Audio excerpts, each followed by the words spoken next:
എല്ലാവർക്കും പ്രിയപ്പെട്ട നടനായിരുന്നു കലാഭവൻ നവാസ്. അദ്ദേഹത്തിന്റെ അപ്രതീക്ഷിത മരണത്തിന്റെ ഞെട്ടലിലാണ് സുഹൃത്തുക്കളും കുടുംബക്കാരും. അദ്ദേഹത്തിന്റെ മൃതദേഹം പോസ്റ്റ്മോർട്ടത്തിനു ശേഷം ഇപ്പോൾ ആംബുലൻസിൽ വീട്ടിലെത്തിച്ചിരിക്കുകയാണ്. ആശുപത്രിയിൽ അദ്ദേഹത്തിന്റെ മൃതശരീരം വിട്ടുകിട്ടുന്നതിനു വേണ്ടി കാത്തിരുന്നത് നിരവധി താരങ്ങളാണ്. അവസാനമായി നവാസ് വീട്ടിലേക്കെത്തിയത് ഈ താരങ്ങൾക്കൊപ്പമാണ്. അദ്ദേഹത്തെ കാണാൻ മണിക്കൂറുകളായി കാത്തു നിൽക്കുകയാണ് സുഹൃത്തുക്കളും ബന്ധുക്കളും അയൽവാസികളും അദ്ദേഹത്തിന്റെ ആരാധകരും. ആ കാത്തിരിപ്പിന് ഇപ്പോൾ വിരാമമായിരിക്കുകയാണ്.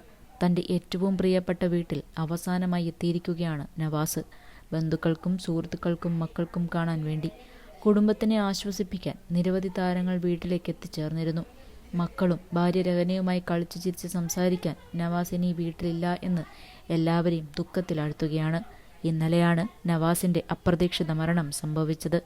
സൈലന്റ് അറ്റാക്ക് എന്നാണ് നിഗമനം. പോസ്റ്റ്മോർട്ടം കഴിഞ്ഞെങ്കിലും ഹൃദയാഘാതം തന്നെയാണോ എന്ന് ഇതുവരെ സ്ഥിരീകരിച്ചിട്ടില്ല.